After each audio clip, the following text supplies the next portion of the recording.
Hello, greetings. Welcome to this discussion of Chapter 8, Comprehensive Problem, pages 474 and 475.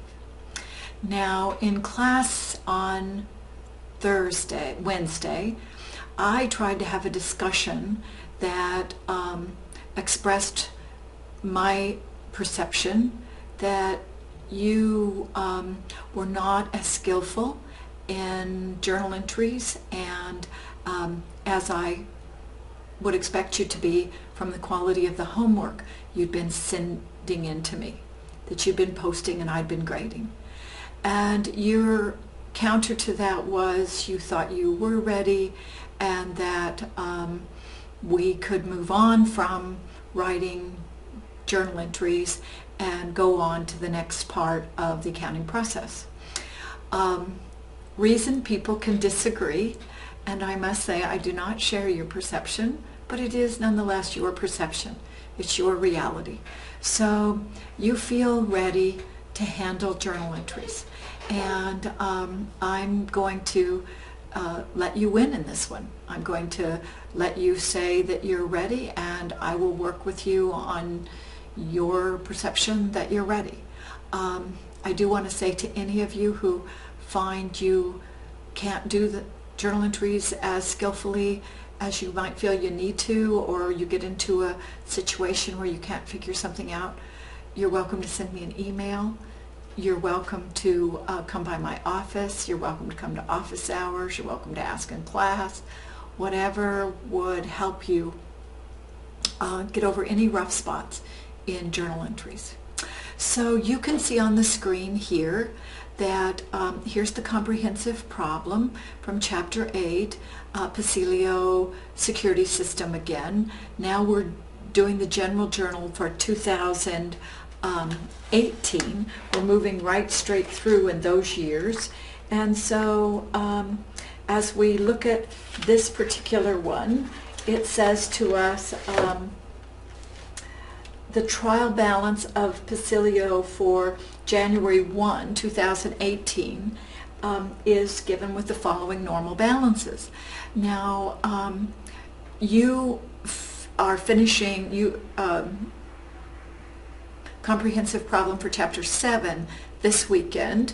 I'm making this video up before, so it's for, I'm still in that week, but talking for next week. So you're finishing the comprehensive problem and you have an ending trial balance in the solution you're working on right now. That ending trial balance is exactly the trial balance that's here at the top of this problem. This always moves from one chapter to the next. Those balances are always present. You have those documents on Moodle, so you can go back and look at them anytime. Any of these, any weeks, you've got them on Moodle, so you can go back and look at them any weeks. So it says during 2018, they experienced the following transactions. So 1 through 17 are transactions, and 18 through 22 are adjusting entries. So then we have these requirements, and it says record the above transactions in the general journal, post them to the T accounts, and prepare a trial balance. Those are the 3 steps we've been focusing on now through week 7. And at week 7 was when I was trying to determine if you were ready to move on to the rest of the accounting process or not. So let's just look back for a bit and see just what we know about the accounting process. First, on page 71. So if you have a textbook and you're looking at anything, or you have a pencil and paper and you could write down page 71. If you look at page 71, that's where you're first introduced to the accounting process. And it says that you record transactions, you write adjusting entries, and of course at that point you would post those to the general ledger. When that was finished, you would prepare financial statements, and then you would close the entries. So what we've been working on as you look at this is doing step 1, recording the transactions, which you tell me you feel you're ready to do, writing the adjusting entries, doing those calculations, showing your calculations. And then we did not work really on preparing financial statements. We still have that ahead of us. But we did look at closing entries, and you finally saw to use retained earnings, that in order to close all those temporary accounts into owner's equity, they have to go into retained earnings. I was very proud of you. I think that was week 6, maybe even week 5, where it clicked finally with all of you, and you saw that when we do these closing entries, we do those closing entries into retained earnings, and you prepare that post-closing trial balance. And that post-closing trial balance for 1 week automatically becomes the opening trial balance the next week, just as it does in real business. So we saw this accounting cycle. We haven't really worked on the financial statements yet. I was trying to get the other 3 steps in the accounting cycle for you down, skillful at them, and then they all involve journal entries. So for recording transactions, recording adjustments, and recording closing entries, all of those are done with journal entries. So that's what we have been working on, and that's what your position was in week 7, that you know how to do these. So I'm going to accept that. If you'd look on page 79, you find a balance sheet with a lot of accounts there, and a lot of titles, and order of presentation, and how to show earned capital and contributed capital for stockholders. So I think page 79 would be a good page for you to note, to get a more sophisticated look at balance sheets, and really more sophisticated than we have seen in a while. Next, I'd like you to turn to page 152 with me, and at the top of page 152 you have a list of events. Next comes a list of journal entries. Next comes the posting to the T accounts, and then you turn the page and you have an adjusted trial balance at the top of page 154. And that's where we've been working so far. We've been writing journal entries, posting to T accounts, and getting a balanced trial balance. And you have been turning in good homework doing that work. And then, if you look across the page at 155, you see the closing entries. And the closing entries, that's where you all finally discovered retained earnings, and I was so proud of you. And then you look over to 157, and you see that closing trial balance. So we've been doing this closing trial balance on 157. That's where our problems end. And as I've said today and recently, that post-closing trial balance becomes automatically the opening trial balance in next week's comprehensive problem.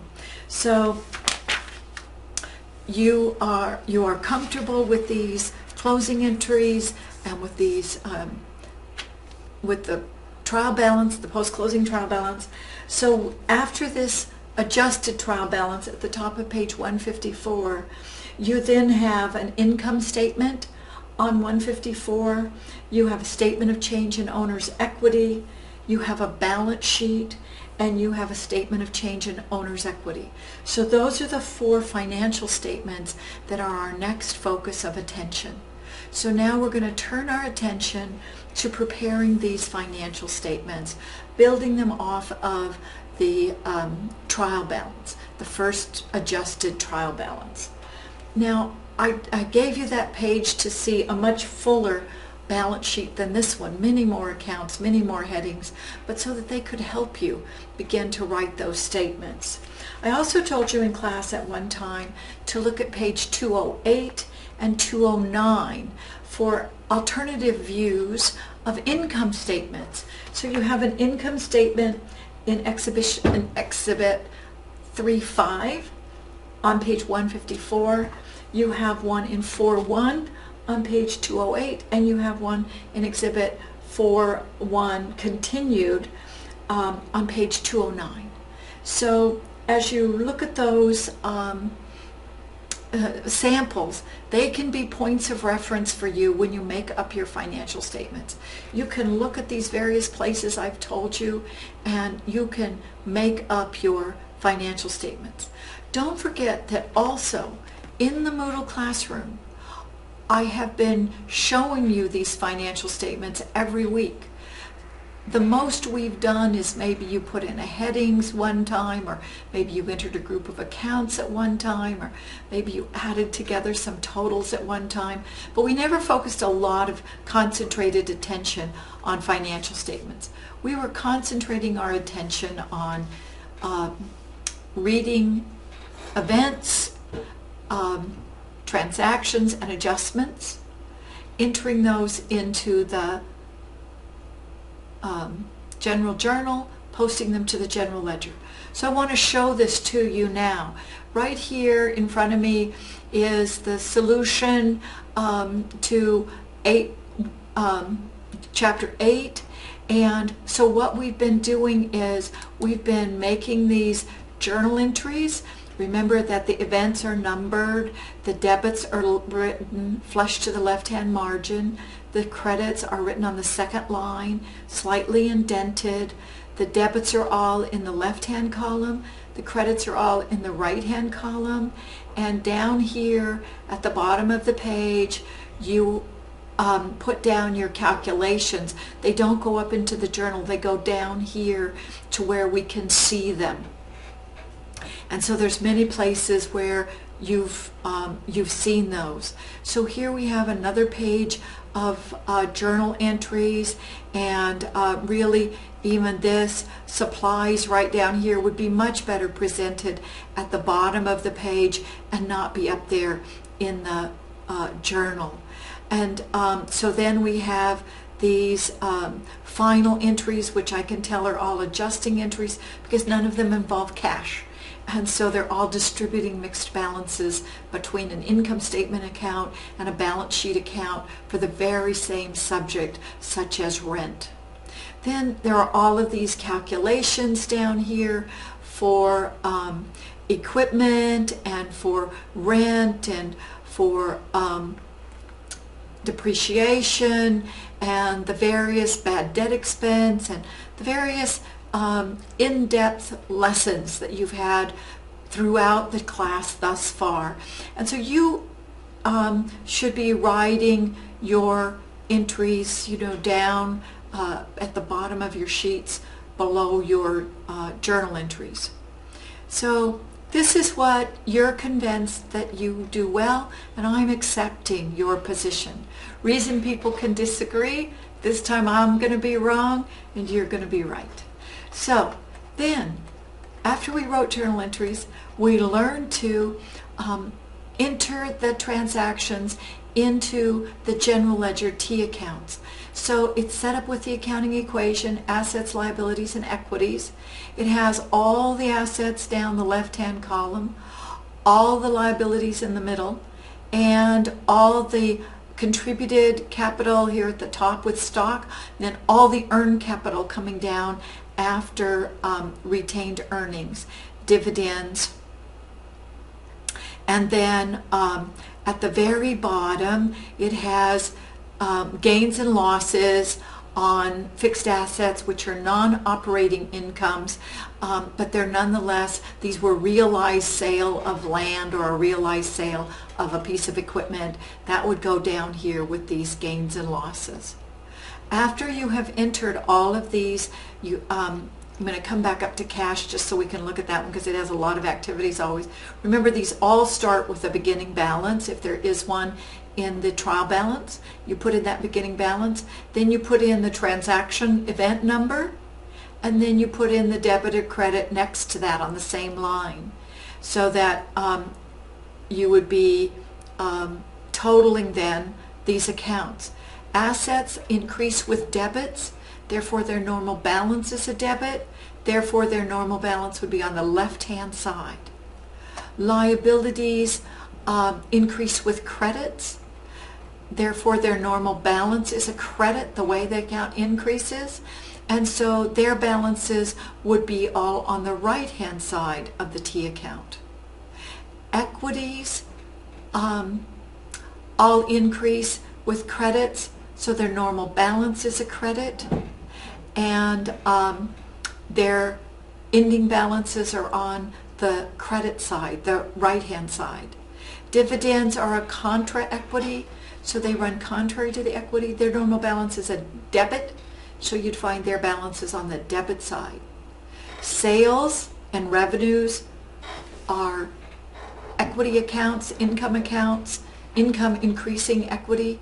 So the income accounts are increased with credits. Their normal balance is a credit, and so their balance would be on the right-hand side of the T account. Starting with cost of goods sold and going through all the expenses, they are expenses. They are reducing owner's equity because they are expenses going out. They have a minus sign in front of them, revenues minus expenses. So they're causing equity to go down.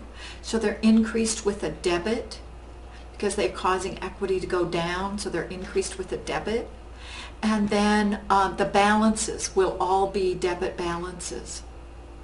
The very final account there, the gains and losses on sales. This would be gains and losses on sales of assets, or gains and losses on sale of,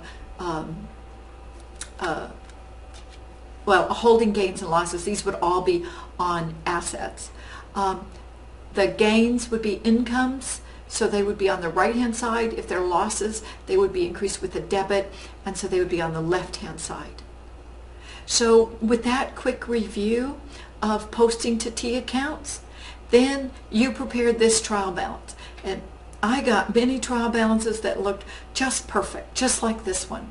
They had the accounts coming down in exactly the right order, taking them straight from cash all the way to gain on sale, and presenting them in exactly that accounting equation order.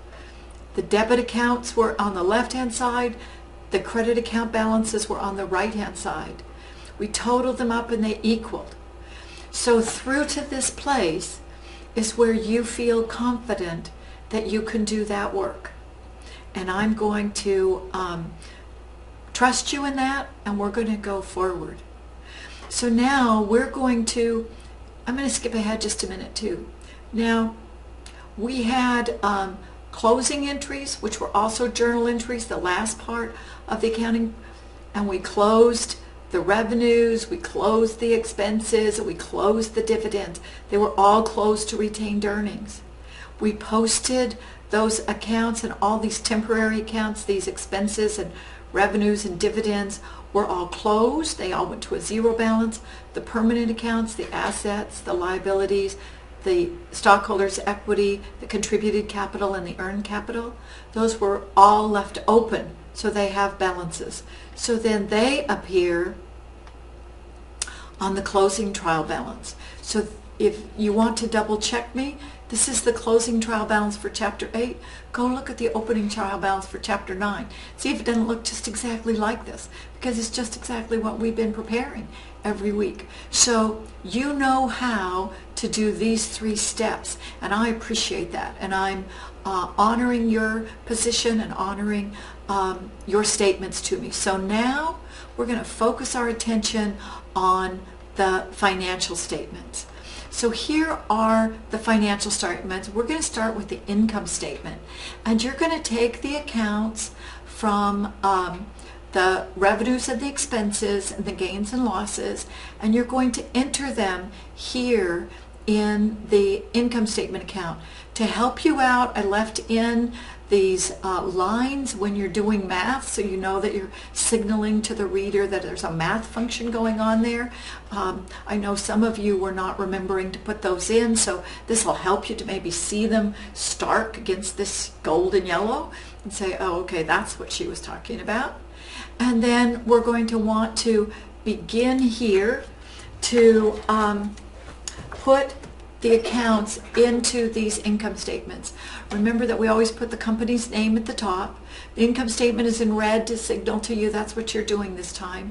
It's for the year ended December 31st, 2018. Eventually you'll have to type all that in, but I've left it in for you to see. Now here, when we look at the income statement, if we, I've suggested to you, for instance, on page 208, if you put a little marker, I'm putting a pin in there right now for myself, putting a little marker in there, turning over to the problem, having it open for the problem, and then I'm going to want to type revenues in here because that's what they have.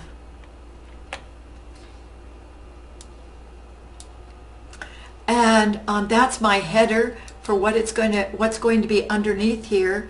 And then I'm just going to use a short 4-stroke there. You can do 5 if you like that better.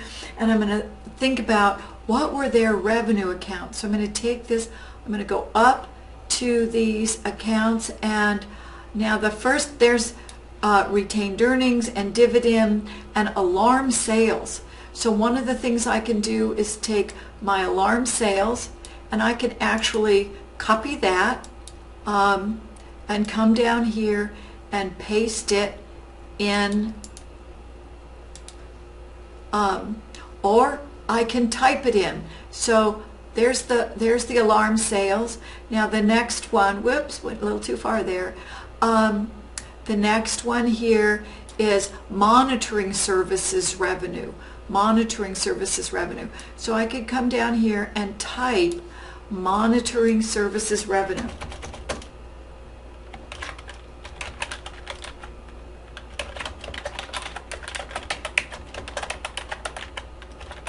Now, one of the things I notice here is that when I copy and paste them, the font size is not the same, and it's not, so I guess that's mostly it. But I can just, in Word, I could just highlight a word that I want it to do, and I can come over to Paint Format, the one that looks like a little paintbrush or a building brush, and then I can just swipe it across, and it'll make alarm sales look the same, and I think that I need one more space in there for them to be equal.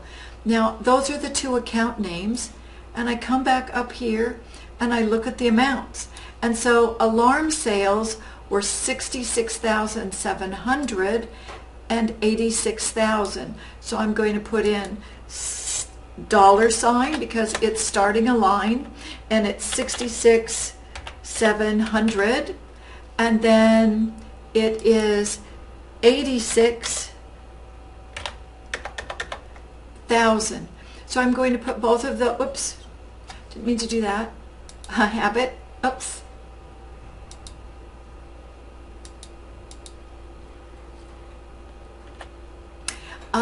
Now the next thing I need to do is to tell myself that I'm looking at total revenues. So when I get over here, it says down there, total revenues. Now you're welcome, as I said, to look at it in the book. I happen to be looking at page 208. You're welcome to look at page 154, I think it is. You're welcome to look back at the solutions from prior weeks and see what they look like and how these numbers get put in here. So now what I want to do next is put in, again, a $sign because I'm starting a column, 152, 700, because that would be the total of that. 700, 6 and 6 is 2, carry a 1. 6 and 8 are 14, and 1 is 15. So 152.7.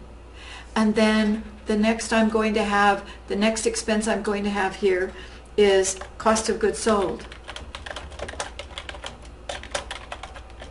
And remember, cost of goods sold in there, sales minus cost of goods sold is going to tell me gross margin. And so I'm going to come up here in this, and I have cost of goods sold, and I have 32 290. 32,290. So I'm going to put right in here 32,290.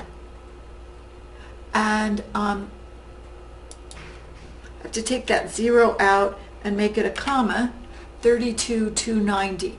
Now then, I want that to be a minus sign, and if this was in Excel, we would know how to format that cell, but it's not. It's in 32, 290. So I might have to become accustomed, have to be mentally agile and move from my language with Word to my language with Excel, or from my language with Excel to my language with Word. So now the formula is total revenues minus cost of goods sold. It gives me gross margin. So now I want to type the gross margin in here. I'm going to subtract those two numbers, and I'm gonna just look at that, and I'm going to say 0 from 0 is 0, 10 minus 9 is 1, and you will be doing it with a calculator, I'm sure. So you'll get $120,410, and that's your gross margin on sales. Then you're going to skip a line and come down to expenses, and now you'll just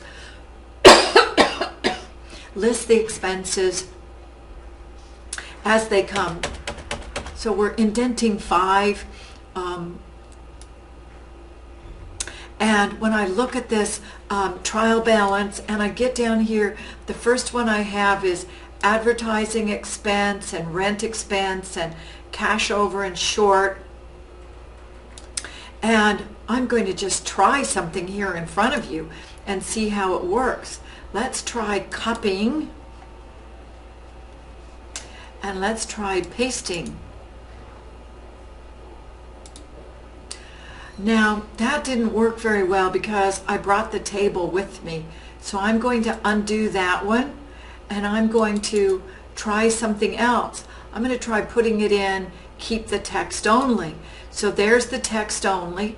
Now I do need to bring each of these in by 5 till they look decent. It would be very nice to have a tab set for this, but it doesn't seem to be there in this worksheet.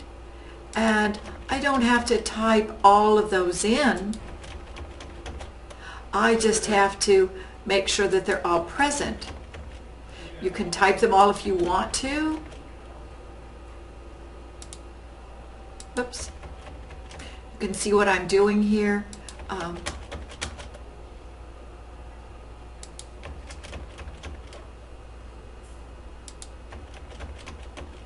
Now as I look at my total, when I have my expenses, I have to at some time get to my total operating expenses. So I'm wanting to next come to my total operating expenses. Now remember, I'm going to be using these for my statement of cash flows. So I'm going to want these expenses. I'm going to want that total operating expense number. So that's what I'm going to calculate there. Now we have in a preliminary trial balance all these expenses, starting right here with advertising expense and going down through cash. So I'm going to do copy, and then I'm going to paste those in here again, and I'm going to paste them in as text only, and that's really ugly. Well, that looks pretty nice, but it's not in the right place.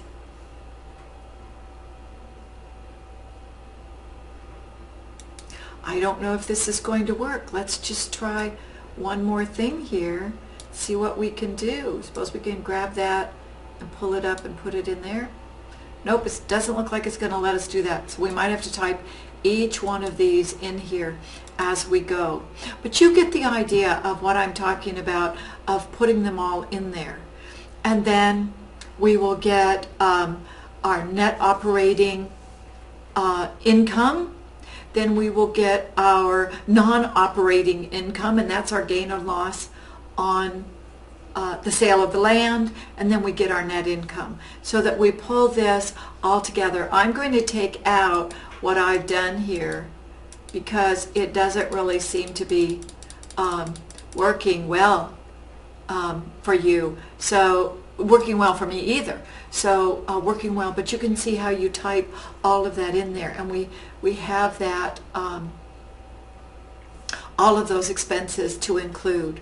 Now I'm going to then have the statement of change in owner's equity, and many of you have not been able to do this one yet completely.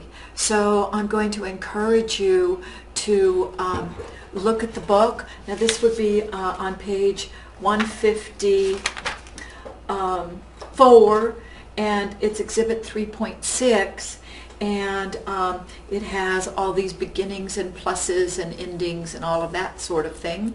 So I'm going to show you, you can see them there, you can open to page 154, but I'm going to type them for you so you can see them. B-E-G-I-N-N-I-N-G, common stock. So that would be my first, and then I'm going to have plus common stock issued. We've been issuing common stock pretty regularly, and then that will give me ending. See, beginning plus the issues. I'm going to add those together to get ending common stock. Excuse me while I'm not looking at you right in the camera. I have to watch the lines and where I am. So then we have beginning. Now that's the contributed capital, and now we're going to look at the earned capital. And so that's beginning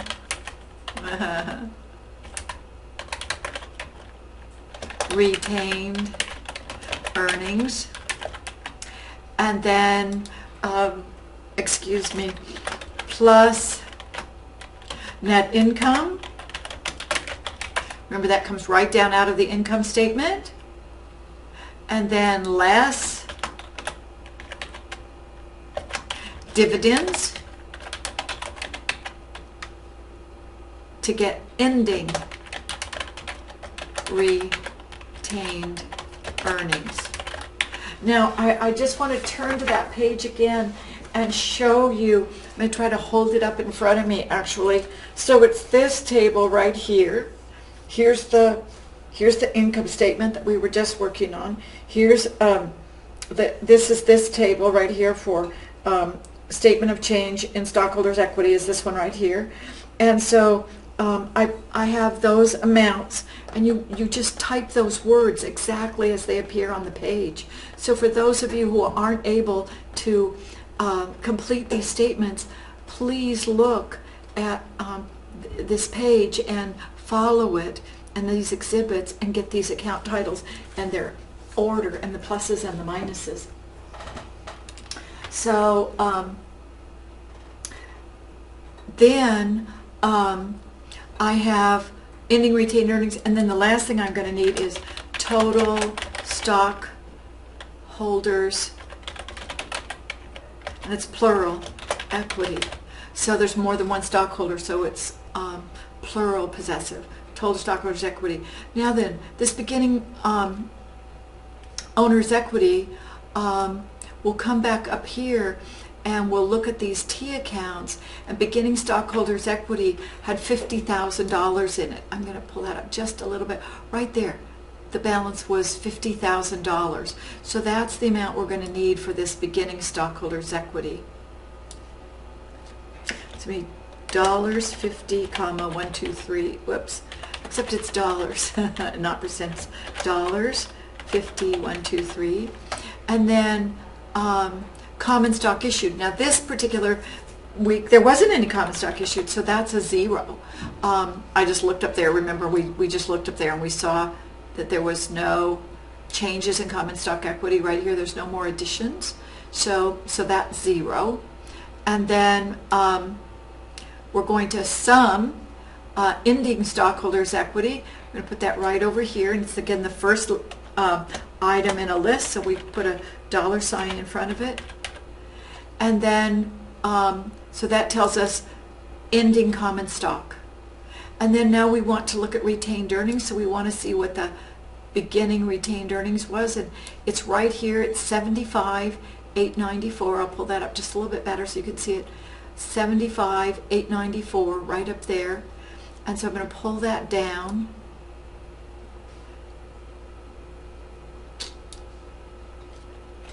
Dollars 75,894. And then we get net income. And now I really need this net income figure, so I've got to stop and take time to develop all of this. So now I actually have, I'm going to type in those accounts.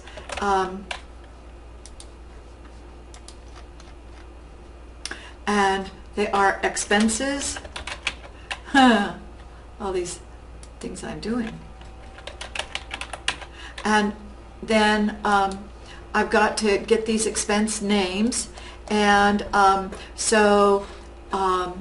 you would be looking at these T accounts and looking for all of these expenses, starting with advertising, or looking at this trial balance and starting right here with advertising, then just typing them straight out just as they appear there. Copying and pasting does not work well in tables, and I understand that. So I'm going to just give up on that give up on that attempt. And now I'm going to type the expenses in here. So I have advertising. Well, I have that someplace.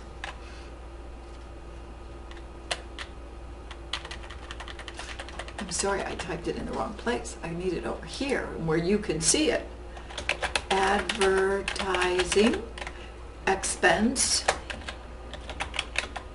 So again, we can just look at that trial balance, which I happen to have on a different screen over here so I can see it. And I'm going to then type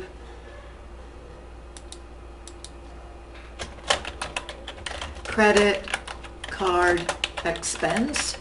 Now, what I'm thinking is that I could put those all in and move them over, but that's really not working either. So, when all else fails, undo. There we go. So I'm going to just have to do 1, 2, 3, 4, 5, and 1, 2, 3, 4, 5, and just keep typing these. So 1, 2, 3, 4, 5, and we have depreciation expense. 1, 2, 3, 4, 5, and we have maintenance.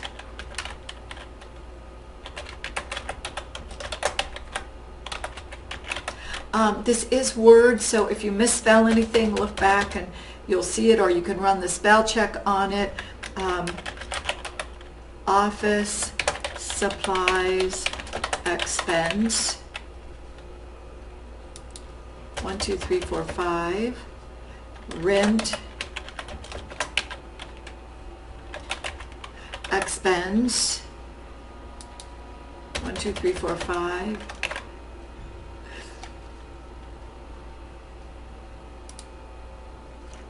One, 2, 3, 4, 5. Salaries.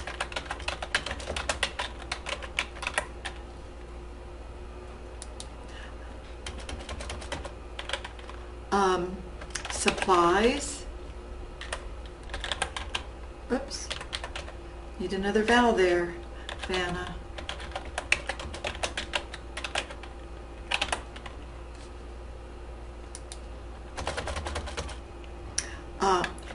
Uncollectible.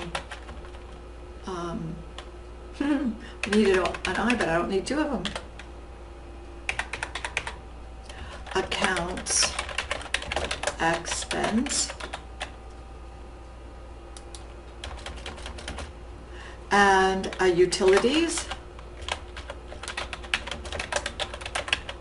expense,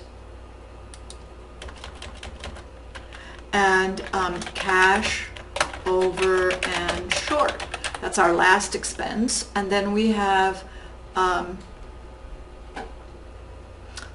I must be missing one because I'm one line too short. So advertising, credit cards, depreciation, maintenance. Right here I'm missing miscellaneous expense, and this is when tables are really not our friend. So I'm going to go ahead and put it in down here. Whoops. I'm going to go ahead and put it down here. I know what's wrong, but at this point I've got maintenance but not miscellaneous.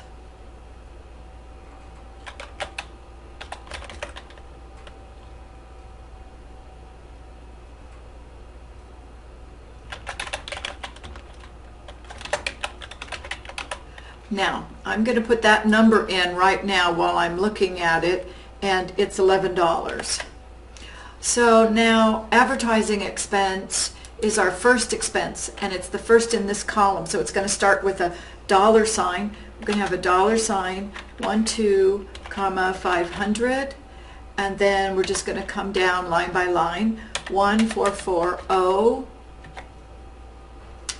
Okay, 1,440, and then you can use the arrow key and come down 14,900 and use the arrow key and come down.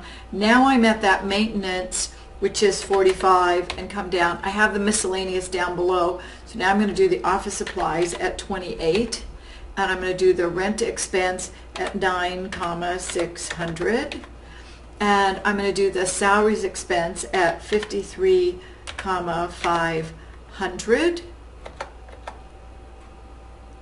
And I'm going to use the down arrow key rather than the enter key, because the down arrow key will let me work through this table, whereas the enter key will just keep putting lines in whatever cell I'm in. So you want to get sort of refined about that.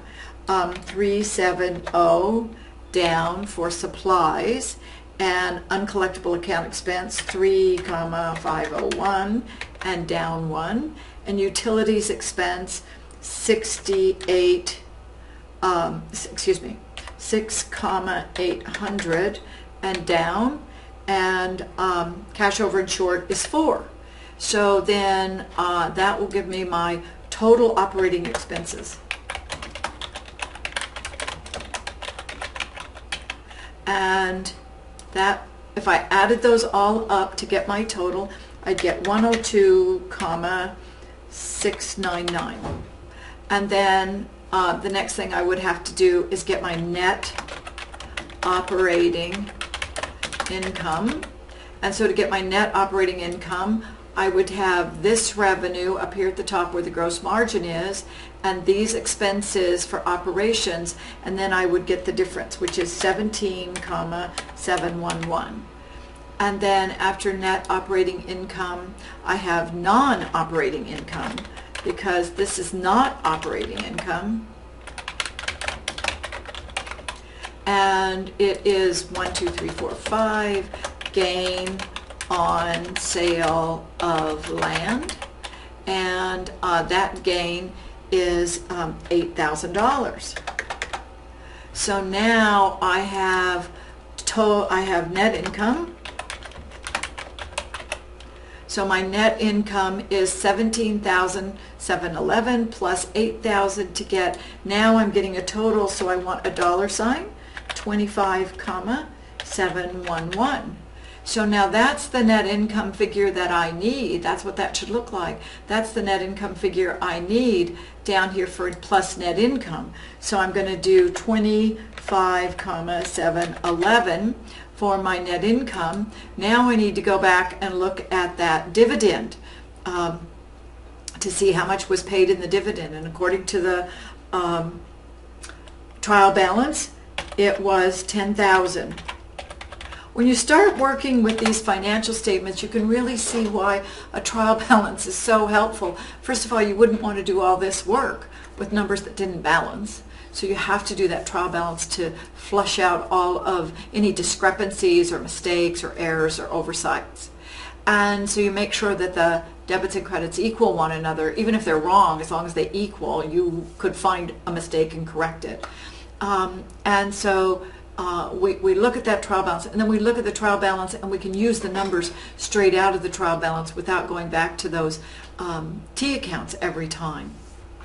So we're going to look at beginning retained earnings and add plus net income right down here.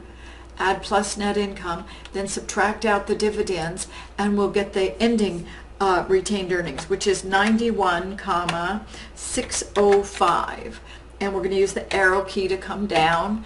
And now total stockholders' equity will be the common stock plus the retained earnings. The contributed capital plus the earned capital.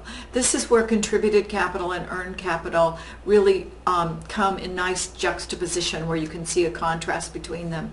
People from outside the firm have contributed, bought our stock, and contributed cash to our business, and our business has earned and the business has earned through its operations and investments, 91,000. So the total there is our total net stockholders' equity. So it's 141,605. And so that's how this statement looks when it's finished. Now, here is a balance sheet. You've been doing balance sheets. There's one right on the bottom, looks almost exactly like this, on the bottom of page 154. And you put in your assets first and your liabilities second, and you take those numbers straight from the